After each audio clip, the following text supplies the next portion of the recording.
Hello बच्चा party, आपकी बेहद डिमांड पर डीसी लाइन लेकर के आया है आपके लिए Aarambh series for exclusively CA foundation students for May 2026। और मैं प्रतीक श्रीवास्तव आपको आरंभ सीरीज में बिजनेस लॉ पढ़ाऊंगा, यानी बिजनेस लॉ की जो क्लासेस होंगी वो मैं आपकी लूंगा। तो अब देखिए, बिजनेस लॉ में जो सबसे पहला चैप्टर है आपका वो है इंडियन रेगुलेटरी फ्रेमवर्क। ये तो सबको पता होगा, ठीक है।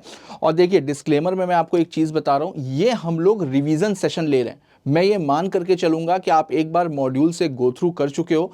मैं आपको समराइज नोट्स प्रोवाइड करूंगा, वो आपको डिस्क्रिप्शन बॉक्स में मिलेंगे, और उससे हम लोग फटाफट से जितने भी प्रोविजंस, जितने भी इंपॉर्टेंट प्रोविजंस हैं, वो सारे के सारे प्रोविजंस हम लोग कवर अप करेंगे। राइट, तो चलिए स्टार्ट करते हैं, यानी कि आरंभ करते हैं आरंभ सीरीज का।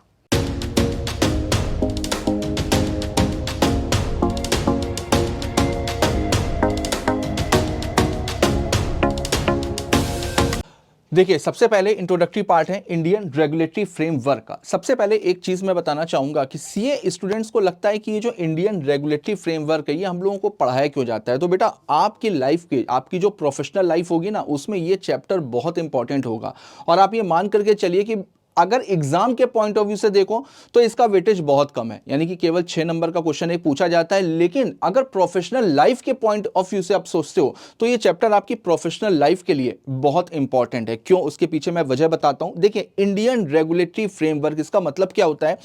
इंडिया में जितने भी कॉर्पोरेट लॉज होते हैं, बिजनेस लॉज होते हैं, तो जितनी भी कंपनीज हैं, जितनी भी बॉडी कॉर्पोरेट्स हैं, वो लॉज को कैसे फॉलो करेंगी, कौन सी ऐसी बॉडी होगी जो उनको गवर्न करेगी, कैसे उन लॉस को इन्फोर्स कराया जाएगा बिजनेसमैन के ऊपर या जो भी बॉडी कॉर्पोरेट्स हैं उनके ऊपर, ये सब कुछ इंडियन रेगुलेटरी फ्रेमवर्क बताता है। तो जब आप प्रोफेशनल लाइफ अपनी स्टार्ट करोगे, यानी कि प्रैक्टिस करोगे या जॉब करोगे, तो आपको पता होगा कि मिनिस्ट्री ऑफ कॉर्पोरेट अफेयर्स के रूल क्या होते हैं, आरबीआई की क्या गाइडलाइंस होती हैं, फेमा की क्या गाइडलाइंस होती हैं, इंसॉल्वेंसी एंड बैंक्रप्सी कोड क्या होता है। ये जितने भी बड़े बड़े टर्म आप सुन रहे हो ना, ये सारे के सारे टर्म आपकी प्रोफेशनल लाइफ में बहुत काम में आने वाले हैं। तो इस वजह से मेरा बिल्कुल यह मानना है कि इंडियन रेगुलेटरी फ्रेमवर्क भले ही एग्जाम के पॉइंट ऑफ व्यू से कम इंपॉर्टेंट हो, लेकिन प्रोफेशनल लाइफ के पॉइंट ऑफ व्यू से बहुत इंपॉर्टेंट होता है। तो इस चैप्टर को आपको बहुत अच्छे से करना है और बहुत अच्छे से इसको समझना भी है, ठीक है। तो चलिए देखते हैं इंट्रोडक्शन में।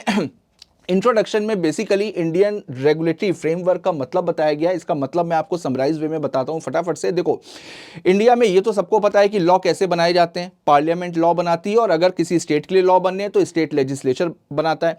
लेकिन उन लॉज को इन्फोर्स कैसे किया जाएगा, कौन कौन सी इंडिया में ऐसी रेगुलेटरी बॉडीज हैं जो उस पर्टिकुलर एक्ट को रेगुलेट करती हैं। जैसे फॉर एग्जांपल सेबी है, तो सेबी है securities and exchange board of India act 1992। उसमें क्या हुआ, उसमें एक सेबी बॉडी बनाई गई। सेबी क्या है, सेबी स्टॉक मार्केट को रेगुलेट करती है। आरबीआई, आरबीआई एक बॉडी है जो बेसिकली जो बैंकिंग रूल्स एंड रेगुलेशंस होते हैं उसको इन्फोर्स कराने का काम करती है, जो बैंकिंग जो आपके जितने भी बैंक्स हैं उनको रेगुलेट करती है। तो इसी तरीके से इंडिया में बहुत सारी रेगुलेटरी बॉडीज हैं जो पर्टिकुलर एक्ट को इन्फोर्स कराने का काम करती हैं। तो देखते हैं एक बार। देखिए, इंडिया has a comprehensive, एक सेकेंड, हाँ sorry, India has a comprehensive regulatory framework to govern business, commerce, finance and society. The regulatory framework includes laws, regulations, authorities and agencies that enforce compliances, ensure fair practices and maintain economic stability. तो देखिए, same वही चीज़ है जो मैंने आपको बताई। तो Indian regulatory framework में बेसिकली कुछ रेगुलेटरी बॉडीज़ के बारे में बात करी गई है, कुछ लॉज के बारे में बात करी गई है कि कैसे जो भी लोग बिजनेस करते हैं, जो भी कॉर्पोरेट सेक्टर में है या जो भी कंपनीज हैं या जो लोग भी बिजनेसमैन हैं, जो बड़े बड़े बिजनेस हाउसेज हैं, वो लोग कैसे कंप्लायंसेस को पूरा करेंगे, उनके लिए कौन कौन सी अथॉरिटीज होंगी, उनके लिए क्या क्या रेगुलेशंस होंगी, ताकि वो सही तरीके से और पूरी ट्रांसपेरेंसी के साथ में बिजनेस करें और सारे के सारे रूल्स एंड रेगुलेशंस को फॉलो करें। इस चीज को एंश्योर करता है इंडियन रेगुलेटरी फ्रेमवर्क। और हाँ देखिए, इंडियन रेगुलेटरी फ्रेमवर्क कोई एक्ट नहीं है, कोई कानून नहीं है। जैसे इंडियन कॉन्ट्रैक्ट एक्ट 1872 है, ठीक है, तो ये एक एक्ट है। सेल ऑफ गुड्स एक्ट 1930, ये एक एक्ट है। तो इसमें बहुत सारे सेक्शंस दिए हुए हैं। इंडियन रेगुलेटरी फ्रेमवर्क ये जो चैप्टर है ना, ये बेटा कोई कानून नहीं है, ये केवल समझने वाला टॉपिक है, ये कोई पर्टिकुलर एक्ट नहीं है। तो इसमें इस वजह से कोई भी सेक्शंस वगैरह आपको नहीं मिलने वाले। देखिए, understanding this framework is crucial for CA student, specially for business loss, corporate loss, audit and taxation. जब देखिए, वही मैंने बताया कि सीए की लाइफ में इसकी बहुत इंपॉर्टेंस होती है, क्योंकि जब आप सीए बन जाओगे तो बिजनेस लॉस आप पढ़ रहे हो, इंटर में आओगे तो कॉर्पोरेट लॉस पढ़ोगे, उसको कैसे इन्फोर्स कराते हैं, साथ में आप ऑडिट के लिए जाओगे, टैक्सेशन वगैरह को मैटर्स जो होंगे उनको आप डील करोगे। तो ये सारी चीजें आपको समझ में आएंगी जब आप इंडियन रेगुलेटरी फ्रेमवर्क को करोगे। देखो तो सबसे पहले यहां पर स्टार्ट किया गया है meaning and definition of law. Law होता क्या है? तो देखो, law basically rules and regulations होते हैं। लॉ क्या होता है? लॉ रूल्स एंड रेगुलेशंस होते हैं जो सोसाइटी में रहने का तरीका बताते हैं। आप एक सोसाइटी में रह रहे हो, सोसाइटी में बहुत सारे लोग हैं, इस वजह से यहां पर रूल्स एंड रेगुलेशन बनाए जाते हैं ताकि सोसाइटी में रहने का तरीका पता चले। और जब रूल्स एंड रेगुलेशन रहेंगे तभी सोसाइटी में रहने वाले लोग भी उन रूल्स एंड रेगुलेशंस को फॉलो करेंगे और कायदे से काम करेंगे। तो देखिए, a set of rules enforced by the state to regulate human conduct and ensure justice, peace and order। तो देखिए, हम लोग एक सोसाइटी में रहते हैं, वहाँ पर लॉ एंड ऑर्डर मेंटेन करना बहुत ज़रूरी होता है। इस वजह से हमारी सोसाइटी के लिए लॉज बनाए जाते हैं ताकि अगर किसी के साथ में कुछ गलत हो रहा हो तो उसको जस्टिस मिले, सारी की सारी चीज़ें शांति से यानी कि पीसफुली चलती रहें। और जब रूल्स एंड रेगुलेशन रहेंगे तभी लोगों को फोर्स किया जाता है कि भाई अब इन रूल्स एंड रेगुलेशंस को आपको फॉलो करना पड़ेगा ताकि सोसाइटी में हमारी वजह से किसी दूसरे को दिक्कत नहीं आनी चाहिए। तो बेसिकली इन्हीं रूल्स एंड रेगुलेशंस को जो बनाया जाता है उसी को ही बोला जाता है लॉ, यानी कि कानून। डेफिनेशन देख लेते हैं। Law is a set of rules and principles made by the state to regulate human conduct. यहां पर बेटा स्टेट का मतलब गवर्नमेंट से, यहां पर स्टेट का मतलब गवर्नमेंट से। In society it provides justice, resolve dispute. अगर कोई भी डिस्प्यूट हुआ है तो उसको रिजॉल्व करने का तरीका कहां पर मेंशन होगा? लॉ में मेंशन होगा। लोगों के अधिकार को प्रोटेक्ट करता है। लॉ बेसिकली क्या करता है? लोगों के पास में राइट्स होते हैं, उन लॉस को, उन राइट्स को प्रोटेक्ट करने का काम करता है। और साथ में हमारी सोसाइटी में कुछ ड्यूटीज भी इंपोज करी जाती हैं कि अगर हम सोसाइटी में रह रहे हैं तो हमारे लिए कुछ ड्यूटीज हैं, उन ड्यूटीज को भी हमें फॉलो करना पड़ता है। तो ये सारी की सारी चीजें बताता है बेसिकली लॉ। इन सारी चीजों का जो सेट है वो सेट मिलकर के बनता है लॉ। हाँ, तो देखिए लॉ का पर्पस क्या होता है? तो मेंटेन पीस एंड ऑर्डर, जैसा कि मैंने बताया, resolve dispute, protect rights and imposes duties and provide justice. तो ये मेन पर्पस होते हैं आपके लॉ के। एग्जाम्पल देख लेते हैं। अब देखो, अगर कोई भी चोरी कर रहा है तो चोरी की सजा कहां पर दी हुई है? इंडियन पीनल कोड में दी गई है। तो अब पता है कि चोरी करने वाले को 10 बार सोचना पड़ेगा। गुरु अगर चोरी करते समय पकड़ गए तो इंडियन पीनल कोड में जो पनिशमेंट दी गई है वो हमको पनिशमेंट मिलेगी। उसी तरीके से अगर कोई भी प्रॉपर्टी को लेकर के डिस्प्यूट होता है तो उसके लिए सिविल लॉस बनाए गए हैं। तो हर एक चीज को लेकर के कोई ना कोई कानून बनाया जाता है ताकि वो सारी चीजें सही तरीके से चलती रहें। अब उसके बाद में देखते हैं सोर्सेस ऑफ लॉ। अब देखो, लॉ का सोर्स क्या होता है? सोर्स का मतलब क्या है? लॉ आता कैसे, लॉ कैसे बनता है, ये नहीं बताता है source of law. Source of law का मतलब क्या हुआ? लॉ का सोर्स क्या है, लॉ आता कहां से है। तो देखते हैं एक बार। The sources of law are the origins from which laws derive their authority, validity and binding force. They provides the foundation for creating, interpreting and enforcing laws. In India, the legal system is a blend of constitutional provisions, statutory enactment, judicial decision, custom and equitable principle। तो law के बहुत सारे source होते हैं। कोई भी rules and regulation, देखिए law basically बनता कहाँ है? पार्लियामेंट में बनता है, ठीक। तो पार्लियामेंट में जिनके पास में लॉ मेकिंग अथॉरिटी है उनको सपने में थोड़ी ना आ गया कि यार इस पर्टिकुलर चीज़ को लेकर के कानून बनाना है या इस पर्टिकुलर चीज़ को लेकर के कानून बनाना है। जैसा कि मैंने पहले भी बोला कि पहले बीमारी आती है, पहले इलाज आता है। पहले ऑब्वियसली कि इलाज आता है, सॉरी, पहले बीमारी आती है फिर उसके बाद में उसका इलाज आता है, राइट। तो उसी तरीके से लॉ के बहुत सारे सोर्सेज होते हैं। कुछ चीज़ों का आइडिया लग गया कि यार ऐसे से ऐसा हो सकता है, ये गड़बड़ सोसाइटी में हो सकती है, तो पार्लियामेंट ने पहले ही एक्टिव होकर के कानून बना दिया। कुछ ऐसी सिचुएशन होती हैं कि कभी कानून नहीं है, कोर्ट ने कोई डिसीजन दे दिया, उस डिसीजन के बेसिस पर कोई कानून बन गया। तो अलग अलग सोर्सेज होते हैं लॉ के, और सबसे पहला जो सोर्स होता है और सबसे इंपॉर्टेंट सोर्स होता है वो होता है कॉन्स्टिट्यूशन ऑफ इंडिया। कॉन्स्टिट्यूशन में साफ साफ लिखा हुआ है कि directive principles of state policy, यानी कि गवर्नमेंट की क्या क्या पॉलिसीज रहेंगी, गवर्नमेंट कानून बनाते समय किन किन चीजों का ध्यान में रखेगी। और कॉन्स्टिट्यूशन बताता है कि ब्रिटिश गवर्नमेंट ने जो लॉज बनाए थे उन लॉज को भी इंडिया में अडॉप्ट किया गया है, उन लॉज को भी अडॉप्ट करने का प्रोविजन बताया गया है।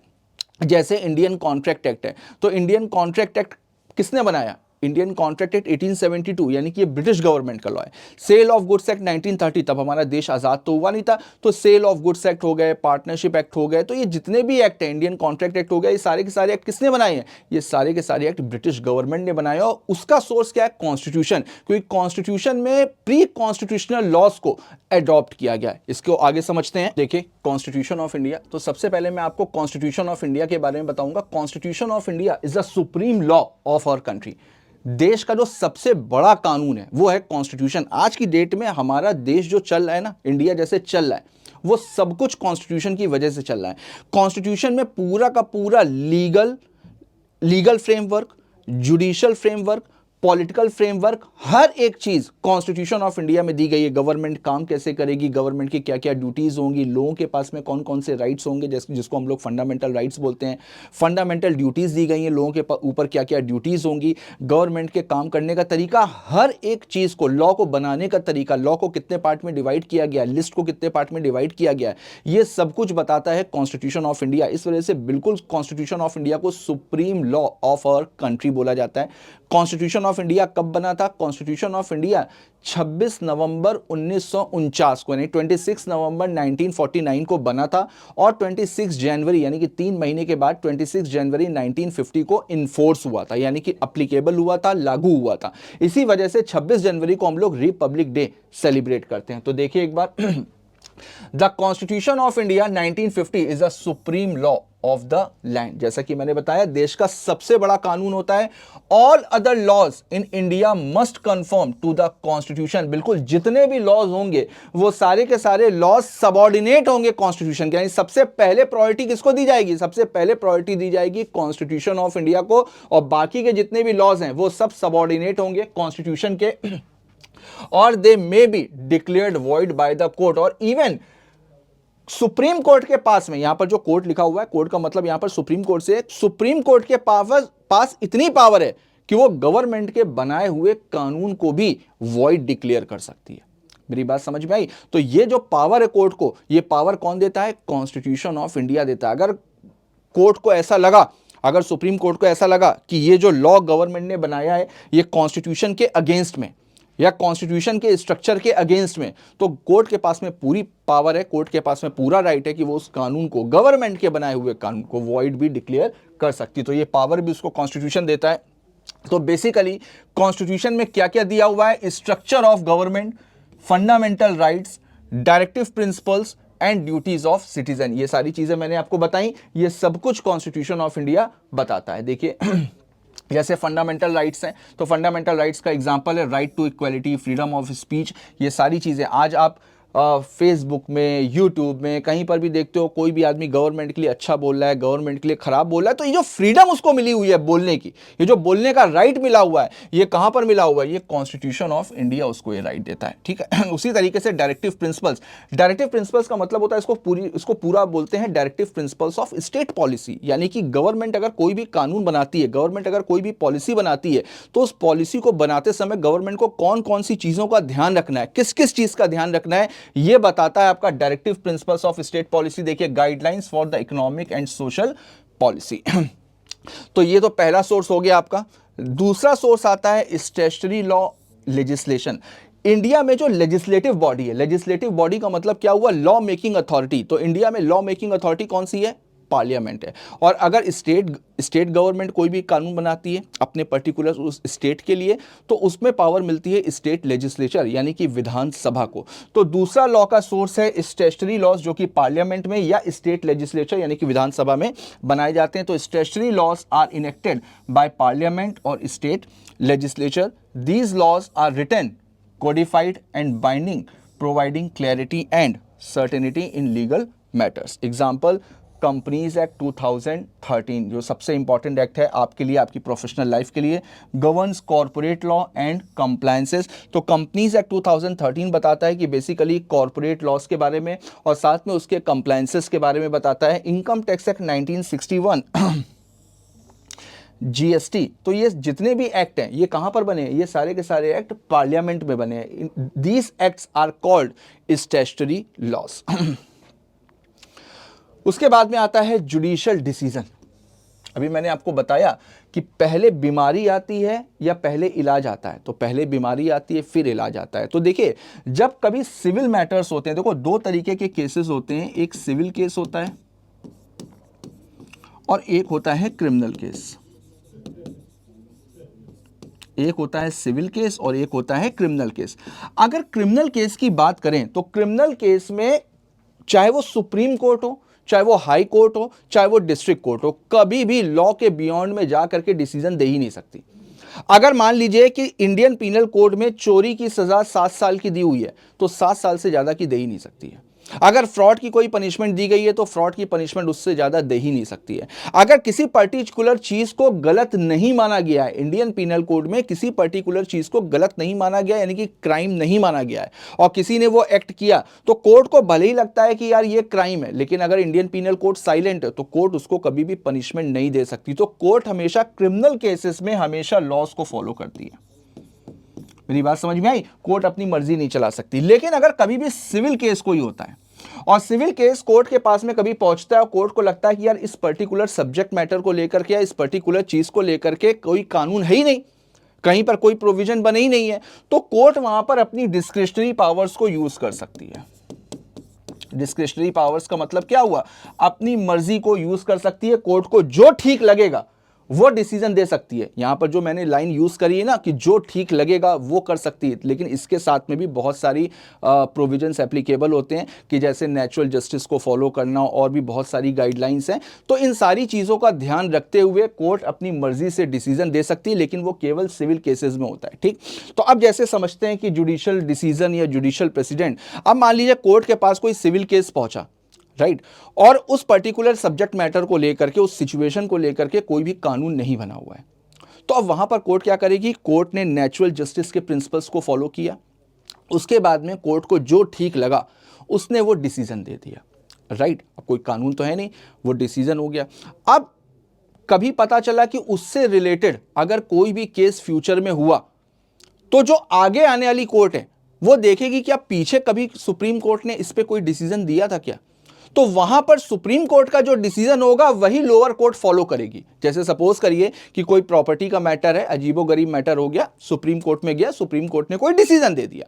अब कल को सेम सब्जेक्ट मैटर पे कोई केस हाई कोर्ट में पहुंचा तो हाई कोर्ट देखेगी इस पे कोई कानून तो नहीं बना हुआ है, लेकिन क्या इस पे कोई सुप्रीम कोर्ट ने डिसीजन दिया था? उसने देखा कि हाँ सुप्रीम कोर्ट ने जजमेंट दिया है, तो हाई कोर्ट भी सुप्रीम कोर्ट के जजमेंट को ही फॉलो करते हुए अपना डिसीजन देगी। तो अब अगर देखो तो जो सुप्रीम कोर्ट का जजमेंट है वो एक तरीके से लॉ का काम कर रहा है ना, क्योंकि हाई कोर्ट सुप्रीम कोर्ट के जज को फॉलो करते हुए ही अपना डिसीजन दे रही है। This is called judicial decision. और देखो जब कभी उस सब्जेक्ट मैटर पे बहुत ज्यादा केसेस होने लगेंगे तो फिर वहां पर गवर्नमेंट को भी समझ में आएगा कि यार इस पे हम लोगों ने कोई कानून बनाया नहीं है और इस तरीके के बहुत सारे केसेस आ रहे हैं, चलो इस पे फिर कोई ना कोई कानून बनाया जाए। फिर उस जुडिशियल डिसीजन के बेसिस पर कानून बनाए जाते हैं, और जब कानून बनाए जाते हैं तो उन जुडिशियल डिसीजन का वहां पर डिस्कशन भी होता है। तो जैसे आप इंडियन कॉन्ट्रैक्ट एक्ट आपने पढ़ा, सेल ऑफ गुड्स एक्ट पढ़ा, तो वहां पर तमाम तरीके के केस लॉ पढ़े होंगे ना, वो केस लॉ डालने का पर्पज वही होता है। ठीक है, तो देखिए एक बार judicial decisions also called case law or common law are developed by courts through precedents. This is judge-made law applied when statutory provisions are unclear or absent. जहां पर statutory provision unclear है यानी कि वो सही से स्पेसिफाइड नहीं है या है ही नहीं, तो डॉक्ट्रिन ऑफ स्टेट डिसीजेस देखिए क्या बोलती है, lower courts are bound by the decision of higher courts to ensure uniformity. तो लोअर कोर्ट्स हमेशा क्या करेंगी? अपनी हायर कोर्ट्स के डिसीजन को फॉलो करेंगी। और यहां पर जो हायर कोर्ट का डिसीजन है वो एक तरीके से लॉ का काम कर रहा है ना, एक तरीके से कानून का काम कर रहा है, तो इस वजह से जुडिशियल डिसीजन को यानी कि कॉमन लॉ को भी लॉ का एक सोर्स माना गया है। आगे देखते हैं। अब देखिए टाइप्स ऑफ लॉ, अब इंडिया का जो लीगल सिस्टम है उसमें कितने तरीके के लॉज होते हैं। सबसे पहले आता है क्रिमिनल लॉ, ये मैंने आपको बताया, ठीक है, कि जो सोसाइटी में चीजें गलत होती हैं, ठीक है, पूरी सोसाइटी के अगेंस्ट में, उसको क्राइम माना जाता है। तो देखते हैं एक बार, criminal law deals with offence और wrongs committed against the society और द स्टेट। देखो इसके मामले में मैं एक चीज आपको समझाऊंगा। जैसे बहुत सारे बच्चों का क्वेश्चन होता है, बहुत सारे बच्चों का एक डाउट होता है कि सर क्राइम को अगेंस्ट द सोसाइटी क्यों बोला जाता है।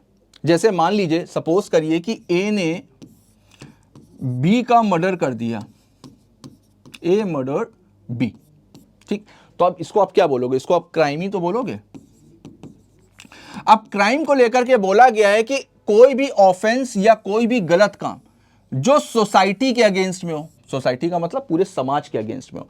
तो अब ए ने बी का मर्डर किया है, तो ये सोसाइटी के अगेंस्ट में कैसे गलत हो गया, ये तो बी के अगेंस्ट में गलत हुआ ना, ये तो बी के अगेंस्ट में गलत हुआ, सोसाइटी के अगेंस्ट में गलत कैसे हो गया। तो बेटा यहां पर एक चीज है, सोचो, अगर ए ने बी का मर्डर किया है तो ए को सजा मिलनी चाहिए, जरूर मिलनी चाहिए।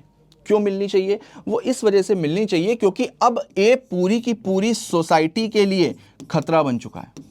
क्यों खतरा बन चुका है, अगर ए को सजा नहीं मिली तो ए के दिमाग में क्या आएगा, यार मेरे पास तो पावर है, मैं किसी का भी मर्डर कर सकता हूं, मैं कोई भी क्राइम कर सकता हूं, मैं तो पकड़ा ही नहीं गया। अगर एक बार किए गए क्राइम की सजा नहीं मिली तो वो आदमी पूरी की पूरी सोसाइटी के लिए हार्मफुल हो सकता है। क्यों, क्योंकि फिर उसके मन में आ जाता है कि यार मेरे पास तो अथॉरिटी है, मैं गलत काम कर सकता हूं।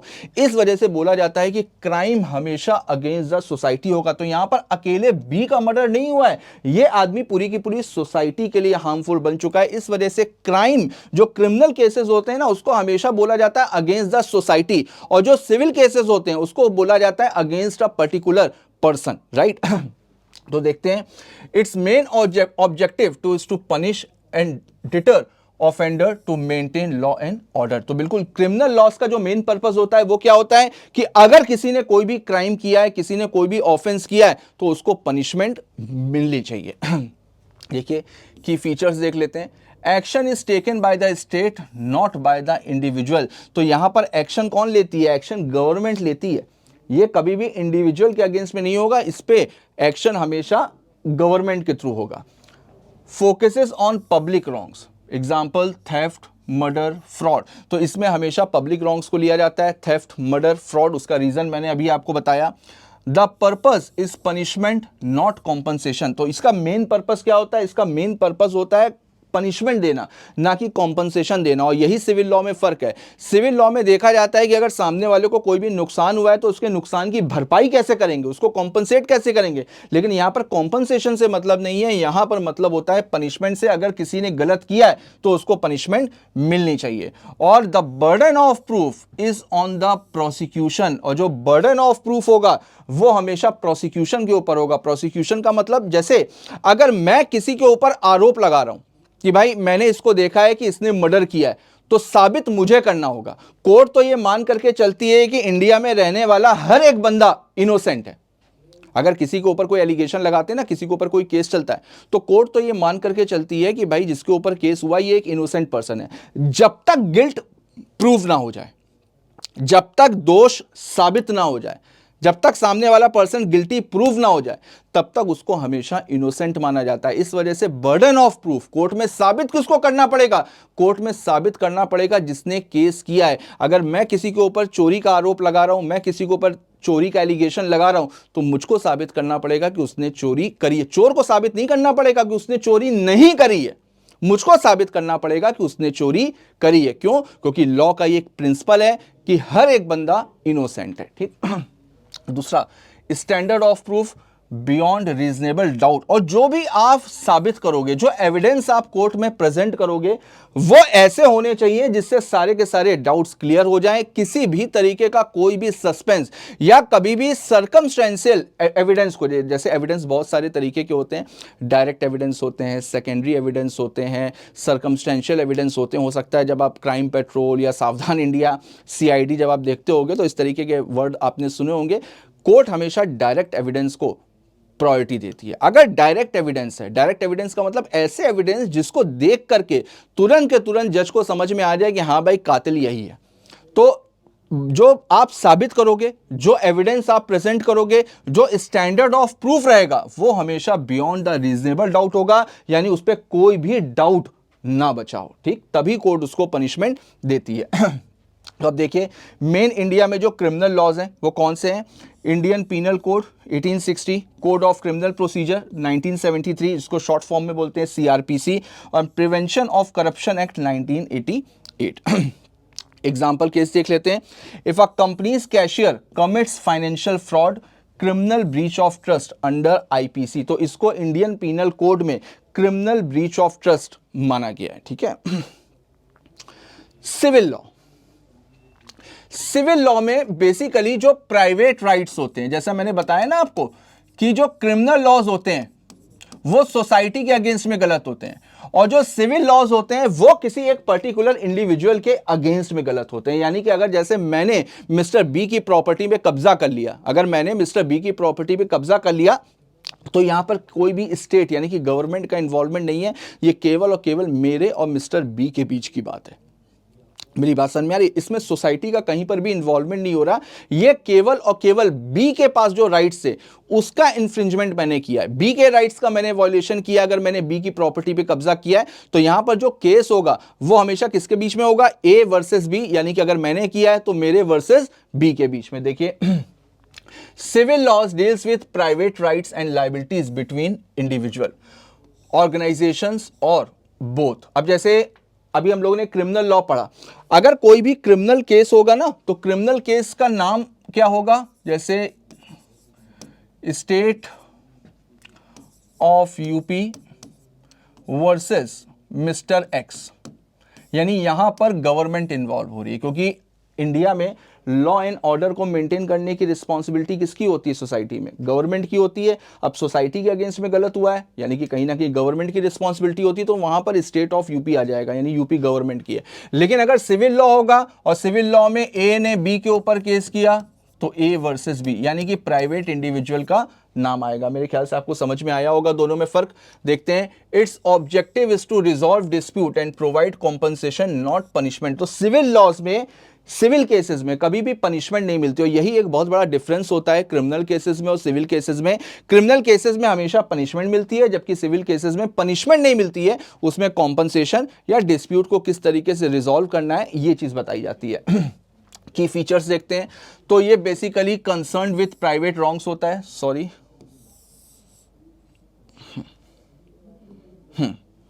ये कंसर्न विथ प्राइवेट रॉन्ग्स होता है।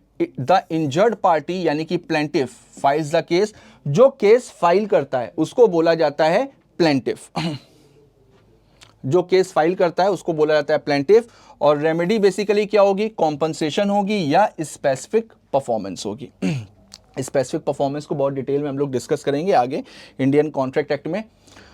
एग्जाम्पल देख लेते हैं, इंडियन कॉन्ट्रैक्ट एक्ट 1872, ये आपका सिविल लॉ है। Law of tort civil law, transfer of property act 1882 civil law, companies act 2013 civil law. एक एग्जाम्पल देख लेते हैं, if a supplier fails to deliver goods after receiving payment. आप किसी भी सप्लायर ने पेमेंट को रिसीव कर लिया लेकिन गुड्स की डिलीवरी नहीं दी, तो इसने क्या किया? इसने ब्रीच ऑफ कॉन्ट्रैक्ट किया है, ब्रीच ऑफ कॉन्ट्रैक्ट किया है, तो इसको क्या बोला जाएगा? इसको बोला जाएगा सिविल रॉन्ग, ठीक है। तो ये सिविल केस में आएगा। अब उसके बाद में देखिए आता है कॉमन लॉ। कॉमन लॉ का मैंने आपको मतलब बताया, जो जुडिशियल डिसीजन होते हैं, जो जुडिशियल प्रेसिडेंट होते हैं, ठीक है, उसको। तो कॉमन लॉ रेफर्स टू जज made law develop from custom usage and judicial decision rather than written statutes. तो बेसिकली ये राइटिंग में लॉज नहीं होते हैं, ये जज ने जो जजमेंट पास किया है उसको लेकर के बात करी गई है। इसको बोला जाता है डॉक्ट्रिन ऑफ प्रेसिडेंट या स्टेयर डिसीजन। तो बेटा एग्जाम में किसी भी नाम से पूछा जा सकता है, कॉमन लॉ के बारे में पूछा जा सकता है, जज मेड लॉ के बारे में पूछा जा सकता है, डॉक्ट्रिन ऑफ प्रेसिडेंट के बारे में पूछा जा सकता है, या डॉक्ट्रिन ऑफ स्टेयर डिसीजेस के बारे में पूछा जा सकता है। सबका आंसर एक ही होगा, सबका मतलब है कॉमन लॉ। तो कोर्ट फॉलो अर्लियर जजमेंट, ठीक। ओरिजिन देखते हैं, ओरिजिनेट इन इंग्लैंड। ये बेटा ये जो आप इसको कस्टम कह लो या ये जो डॉक्ट्रिन ऑफ प्रेसिडेंट है, ये आई कहाँ से है? ये आई है इंग्लैंड से, ठीक है। और उसके बाद में इंडिया में भी इसको अडॉप्ट कर लिया गया ड्यूरिंग द ब्रिटिश रूल।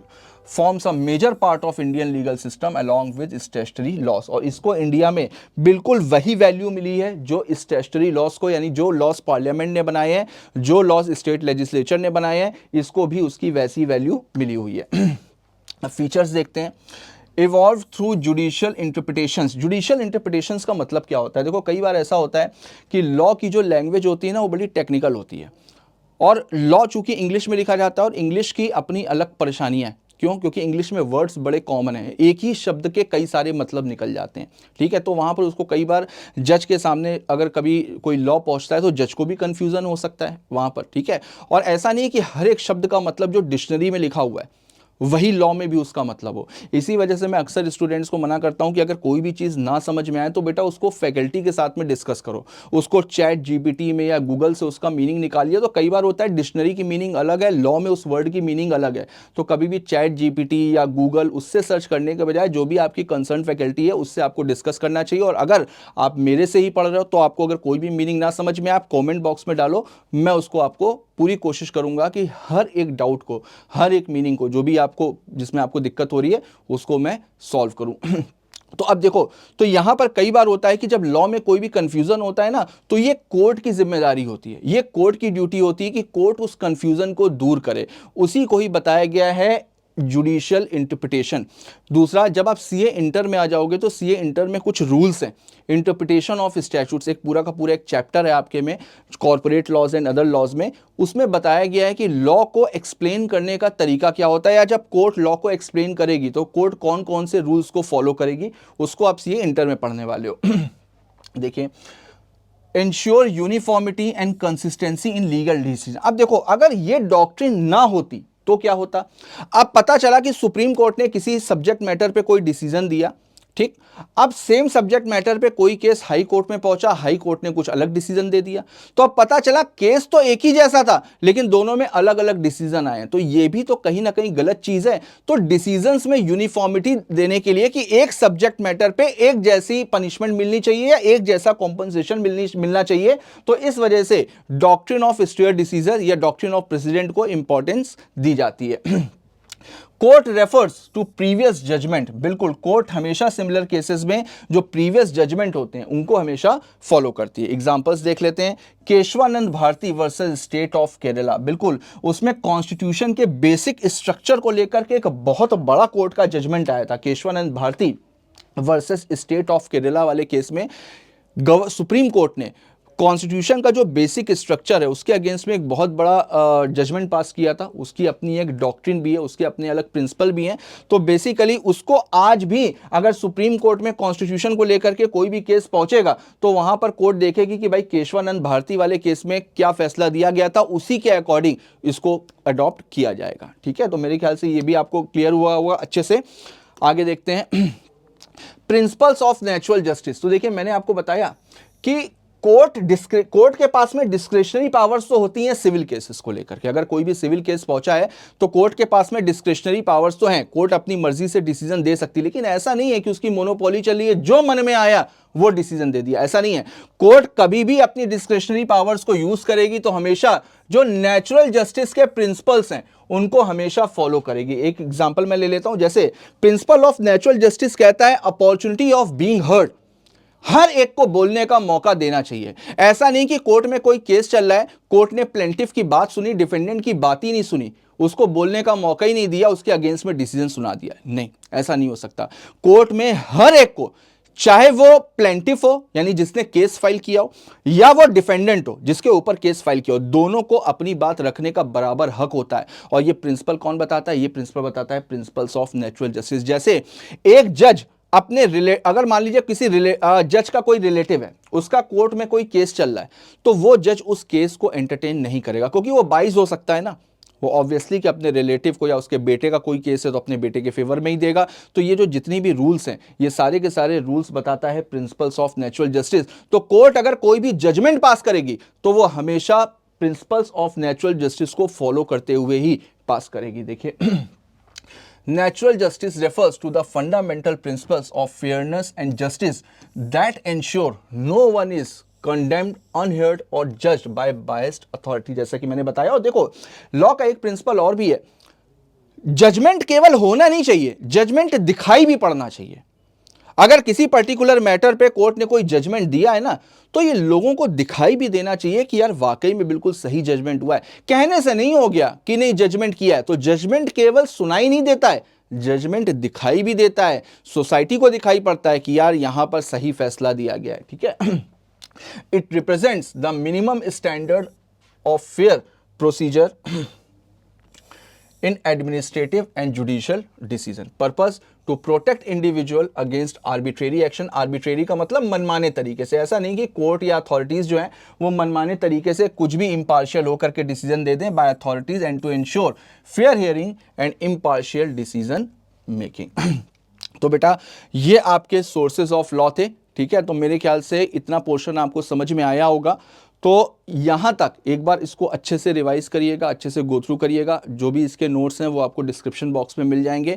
फिर नेक्स्ट क्लास में हम लोग इसके आगे का कवर अप करते हैं। तो चलिए मिलते हैं नेक्स्ट एपिसोड में, नेक्स्ट क्लास में। तब तक के लिए all the best, goodbye, thank you.